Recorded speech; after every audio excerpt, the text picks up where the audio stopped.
końcowe całe nagram.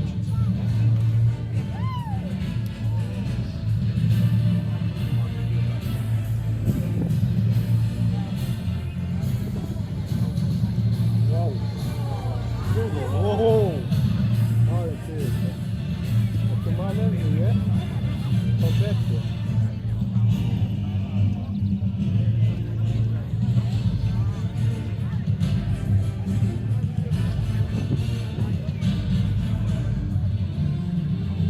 Teraz tak. O. A tak się widzę na metę.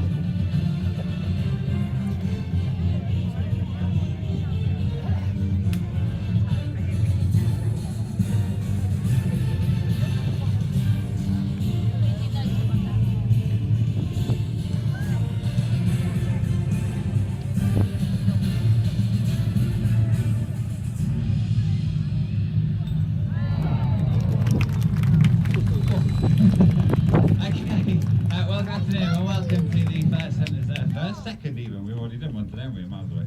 Second Hunters of the Sky show today. My name's Jimmy, I'm with Simon, Pam and Stuart. We're going to fly lots of birds here over the next half an hour. Has anybody been before? Very good. Who's never been before? Shame on you, shame on you. Well, I say thank you because if you haven't been before, you might not know who we are. We're from the Hawk Conservancy, which is about 45 minutes down the road away from here. As well as flying birds every single day in our shows, we do lots of conservation work with birds in the wild. I'm really proud to say that it's you guys, actually, who help us do our conservation work. Without people coming and watching the shows here or back at home in Andover, we can't continue to do various different work with birds in the wild. The birds come really close, they will be flying over the tops of your heads. We only have one rule, and that's that if any bird looks like it's going to crash into you, it probably will, so duck. And that's about it, we're quite laid back. The bird has just kick-started this afternoon's show. Is a bird who goes by the name of Asbo. And Asbo is called Asbo for a reason, and it's because he's the grumpiest falcon in the whole wide world. He's a gerfalcon, which are found in Iceland, Greenland, and the Arctic. He's designed solely for speed. He's an all-out attacker, like many falcons, designed for chasing and pursuing birds on the wing. Well, falcons are the fastest predators on the planet. They can generate speeds over 100 miles an hour, no problem whatsoever. The fastest of all the falcons is the peregrine, which can go nearly 180 miles an hour in a stoop. They're the fastest living thing. A phenomenal predator with special adaptations all over his body, which allow him to go so fast. So he's got things like coils inside his nostrils, which slow down the air to normal breathing speed. His own version of sunglasses, which act like safety goggles, pointed wings which cut through the sky. He's even got shock absorbers underneath every single joint of his feet. So when he strikes his prey on the wing, he doesn't damage himself. An awesome predator, and we found all sorts of falcons in this country. Yeah, we're very lucky to have the peregrine in the British Isles because they are just kind of the top of all the birds of prey. A great way of opening up the show, so we're going to say thank you very much to Asbo, very well done my friend, and thank you very much to Simon, good job. Very good. Right, we've sort of seen a fast bird, but we're going to go quite cute and cuddly next of all. Because Stuart's coming out into the arena. Coming out with Stuart and Pam are two of our newest stars to the show. They've just turned a year old, well, they get their own little Winnebagos and everything. Look, they're quite high-profile celebrities now, these two. They've had over 160,000 views on YouTube alone, these two. They're called Linford and Christie. They are quite possibly the birds which have got the R factor, because you won't be able to help contain yourselves, but say R, when we open up the boxes. In 3, 2, 1, go. You can't help it. They're really cute and little. Oh. So we've got Christy who's working with Stuart. We're going to get in a monster with Christy, so you can have a good look at him. The little Linford's working over with Pam. Linford and Christy are burrowing owls, the species of owl which is found in America. They're very closely related to they're very closely related to our native little owl. Look very similar, but a burrowing owl has Naomi Campbell's legs for burrowing. They dig their own burrows. They also live alongside other animals like prairie dogs, which you've probably seen over at Jungle Kingdom. There's a big advantage to living alongside a prairie dog if you're a burrowing owl, because they're very small. They're very edible, unfortunately, and lots of other predators will look to a burrowing owl. That was really clever, that, wasn't it? Straight through the door, very nimble. So having extra sets of eyes by living alongside prairie dogs is a big advantage. Various species of hawk will regularly look down and try and spot a burrowing owl or two as a potential meal. These two are brothers, they were hand-reared together. All of the owls that was like a centre party with people, that wasn't it? So flew through the middle. All of the owls that we fly in our shows are hand-reared, and it basically means that they're really confident. Linford's a bit worried, isn't he? He's on edge ever so slightly, so he's got him hidden in his little tube. Oh, he got spooked by something. It's alright, Pam's there to help you. And they're looking in the sky quite a lot, aren't they? Oh, is there? Okay, there's a wild buzzard up in the sky, which is putting them on edge, because they think they might get eaten by the buzzard. Even though they're hand-reared, they still do sort of, well, fear various different other wild animals. So they're on edge of us slightly. Like I was saying, all the owls which you fly, we hand-rear them. I watched Linford and Christy hatch out of an egg. It was an amazing thing. They used to come home with me. They were tiny. They were about the size of a Cadbury's cream egg when I first got them. And so you can put them in your house, and you basically sit and watch EastEnders with owls on the sofa. When you're hand-rearing owls. It's quite cool. Well, it sounds cool, but the novelty wore off ever so slightly when I spent 3 hours one evening trying to remove these two from behind my tumble dryer. It's quite a painstaking process. They get under the sofa, they get behind the telly, they're out in the garden. I've got a dog at home who hates these two owls. I've got quite a big lurcher, and he's petrified of Linford and Christy because they used to sleep in his bed. Whenever my dog went near the bed to go to sleep, these two would make the sound of a rattlesnake, which they do when they're chicks to defend themselves against a predator. And so they used to make this noise, so bless him, my dog thought there was a snake and two horrible owls living in the house throughout the whole of last summer. Okay, keep your eyes on Christy, because he's doing a bit of burrowing at the moment. Very good, well done. Like I said, they use those long legs to excavate their own burrows, but they also will sort of take advantage of burrows made by other creatures as well.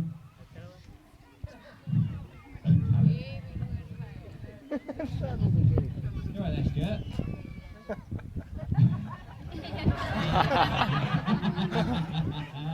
They are more of a daytime active owl than a nocturnal owl. They will come out sort of dawn and dusk. When the sun reaches the highest point over in America in desert areas, they'll actually use their burrows to seek shade and shelter. They feed on little insects, they feed on reptiles, they catch scorpions, things like that. So they are an incredibly tenacious little bird. They are on edge today, aren't they? We're not coming out. We're slightly scared. It's okay, don't panic. It's all okay. The wild buzzard is not going to swoop down and eat you, I promise. Okay, well, Linford kind of has already gone through his big grand finale, because Linford doesn't do burrowing. You probably noticed he refuses to go over there. So he gets his little tube at the front. It's not as dramatic, but he kind of thinks it's kind of special. Should we see if we can get little Linford to go through his tunnel one more time? Hi, Max. Get set. He's building tension in the audience. Still building tension in the audience. And well done. Very good. Bless them. Well, they were great. They're a bit nervous today, aren't they? It's alright. Every day's different. I'm not coming out. I'm scared. It's alright. It's all okay. Don't panic. Right, let's see if I think it's going to be really easy today getting them to go home, because they just want to go home, don't they? So all we've got to do is pop a bit of food inside the box. Christy will run inside his box, Linford will run inside his. We pop the little door shut and we say thank you very much to Linford and Christy. Cute, aren't they? Can I give you this as well? Because I sort of kept it from the falcon. Thank you very much. Well done. Right, so we're going to change things around a bit now. Owls come in various different shapes and sizes. What makes a bird of prey is that they use their feet to catch their food. So owls are a bird of prey, or a raptor, as sort of the whole family is known as. But within this sort of owl family, if you like, there's all sorts of different types. We've gone from the very small burrowing owls to a whopping great big owl next of all. She's actually Africa's largest species of owl. She's called Cavalli. She's known in the wild as a Burrow's eagle owl because of the chap who discovered her. Burrow's was a taxidermist, though, so we don't really like call them a Burrow's eagle owl. It's not a good thing if you're discovered by a taxidermist. Obvious reasons. They're known as a giant eagle owl because they are Africa's biggest owl. They're known as a milk eagle owl because they normally have pale white eyelids. She has no feathers on her eyelids, this owl. At the moment, those eyelids are pink, which is really sweet because they blush pink during the breeding season. Normally they're a pale white colour. She's a phenomenally powerful bird. Eagle owls are not related to those eagles, but they've got the power of the eagle. They can catch massive, great big prey. Things like warthog piglets, vervet monkeys. This is a cool fact, this. The Verres eagle owl has the ability to pluck a vervet monkey from a tree by its head. Cool fact, that, isn't it? It's a cool fact. They are also, this might spring up in a pub quiz one day, bear this one in mind. The Verres eagle owl is also the only predator of the South African spiny hedgehog. That'll come useful in life, I promise. How do you eat a hedgehog? Carefully. They catch other birds of prey, martial eagles and secretary birds. Now, martial eagle's actually bigger than our native golden eagle. So you look at this owl and think, how on earth can an owl which weighs a little bit more than 2 bags of sugar take an eagle bigger than a golden eagle? Well, the answer is, this owl does it when the eagle's fast asleep. Kind of cheating. No. But yeah, they do catch quite large prey. They eat medium-sized mammals, they eat reptiles, they catch snakes, guinea fowl, they also eat meerkats. She loves meerkats just as much as you.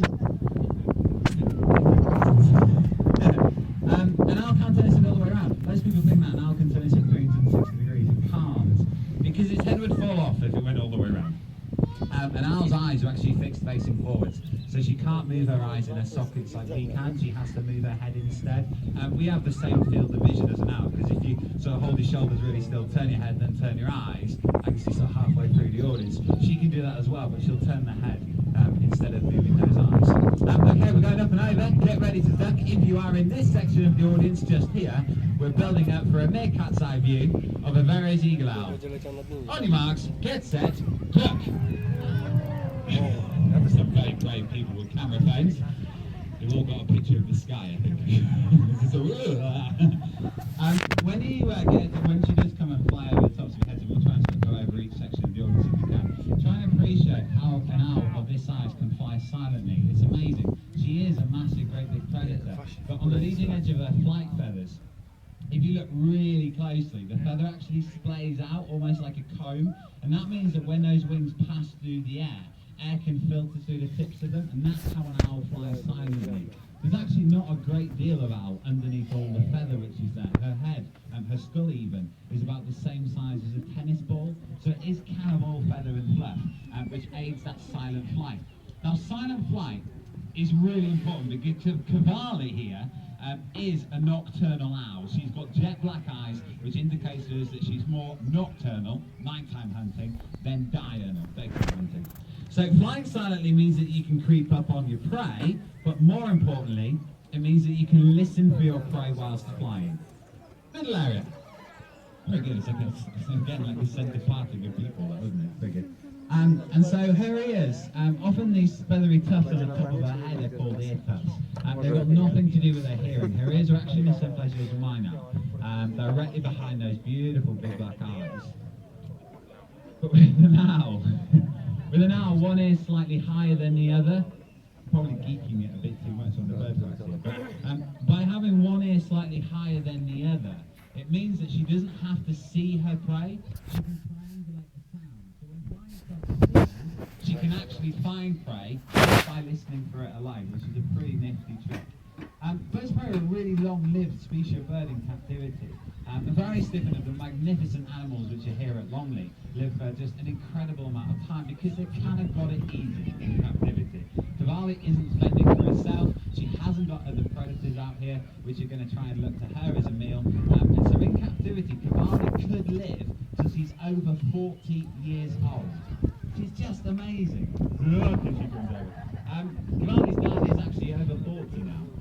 He doesn't live at the Hawk Conservancy anymore. It's quite a cool story, this.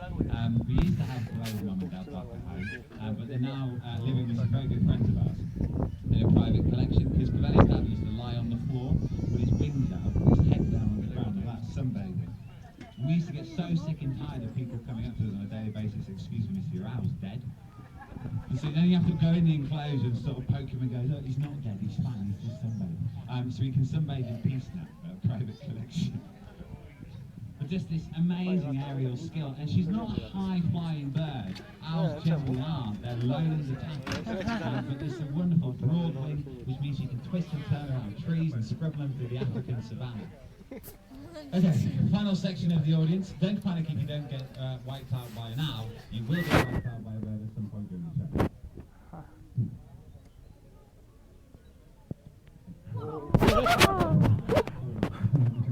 Okay, I think we can go for one more. Chyba złapałem go w całkiem dobrym momencie. Let's go. Simon, do you want to go to that side of the arena? And then Stuart's going to hot foot it to this side of the arena. And we're going to see if we can get a swooping flight. Now, again, I'm probably bird beating it too much, but all the birds want to fly into the wind today. The wind's coming this way.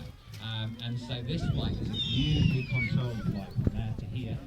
If you went the other way, one of you would probably leave the arena with an owl implant on the side of your head, which is not a good luck to go away with, so we'll sort of stay away from that one if we can. So we're going to go from right at the top of the arena, camera phones out the ready, people. Here we go.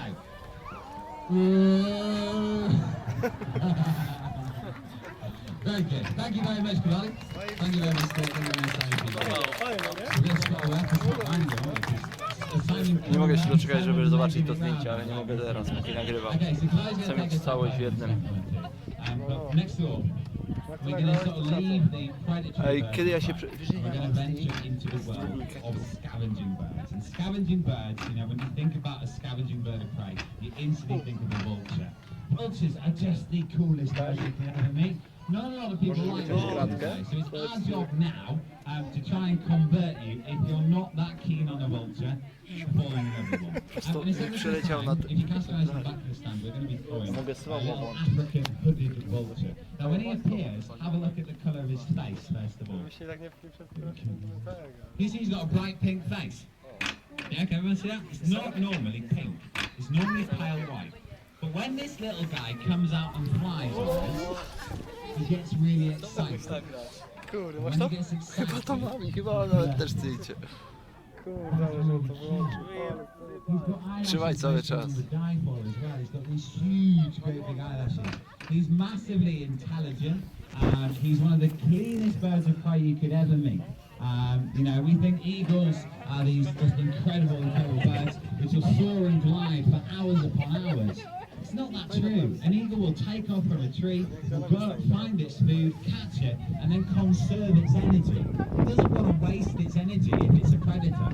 Whereas a vulture will leave a tree, will go up tens of thousands of feet, and will travel hundreds of miles in a day, searching for food. They're one of the long-distance travelling birds. Now, sadly, the reason why we fly a lot of vultures in our show is because vultures need our help. All across the globe, vultures are disappearing. Throughout America, the condors, the Californian condor, is now fully dependent on people for its survival on this planet. Nie, to jest vulture. It can't continue to survive here on its own. It needs human help, which is pretty sad. American vultures are under threat.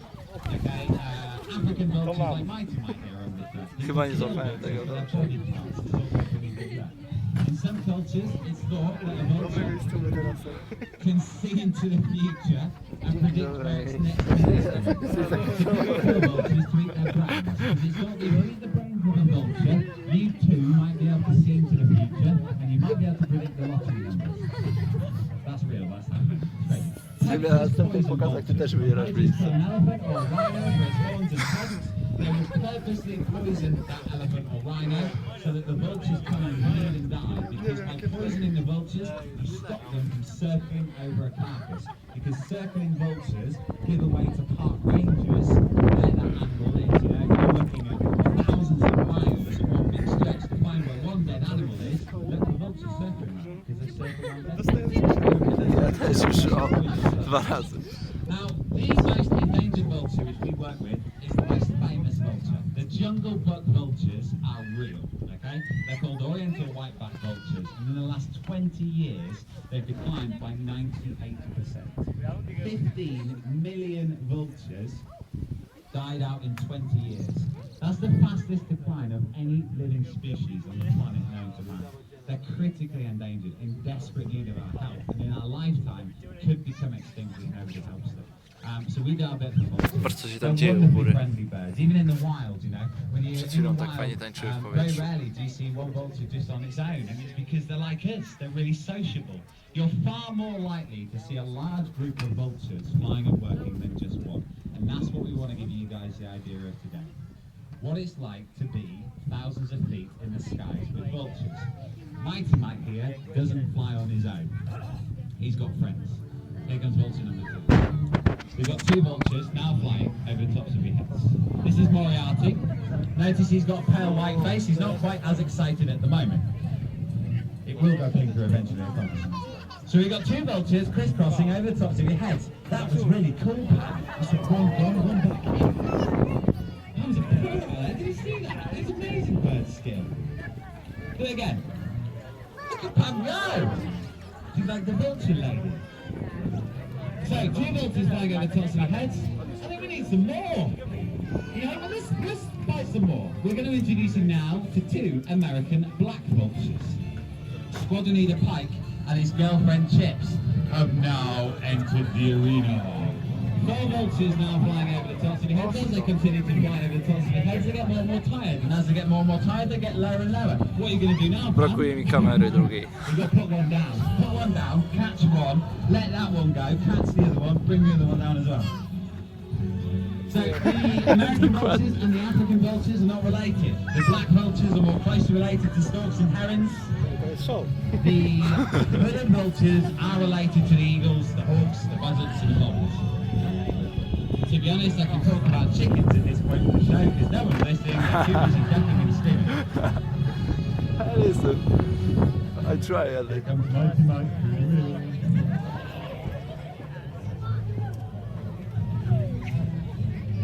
Now, the wonderful thing about birds of prey is that when vultures start to take to the skies, they're not the only birds which you go to see flying.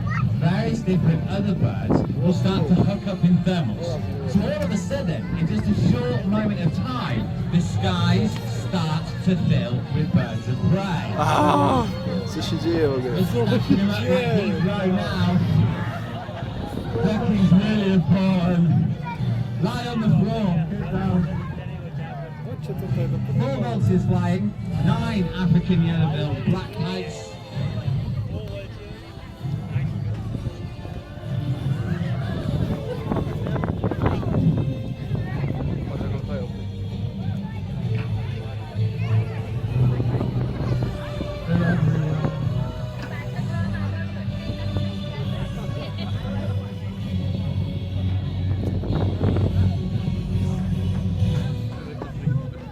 You know what we do is every single day, every day, just kind of mesmerising you how many birds we just let out. Literally, Simon's just run round all the aviaries and opened up all the doors and all these birds have just gone well, there's one over there, there's one over there, there's one over there, there's one down there, they're everywhere. Mad, isn't it? Quite cool, I like it.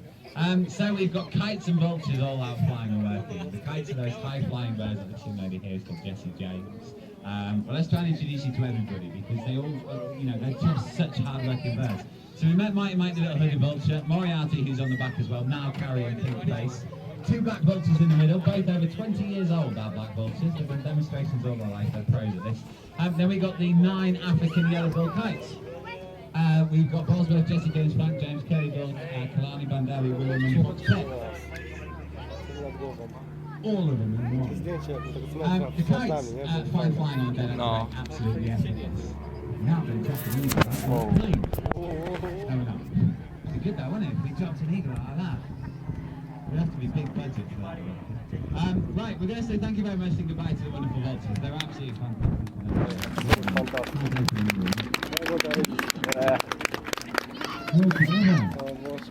Okay, so when you're watching these beautiful birds fly, to recognise them from the various different other birds which are out there as well, what you look for is their tail. Look at their tail. Because you can actually identify a British bird of prey by looking at these. See that bird all the way out there? There's a really high one. That's a European buzzard, okay?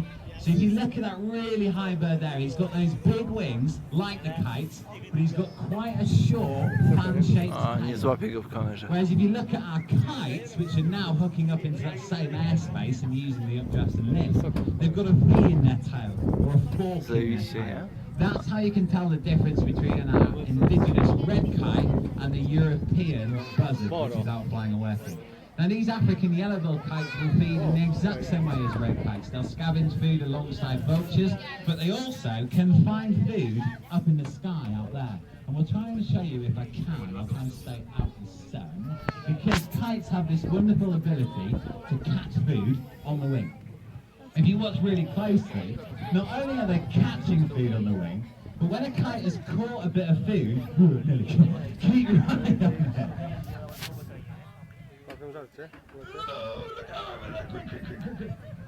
I was really worried for you guys over there. I'm rubbish at throwing, so please look up, but do so with your mouths closed. So if you watch, once the kite has caught a bit of food, it'll transfer it from its feet to its beak. Okay, so watch this young man here.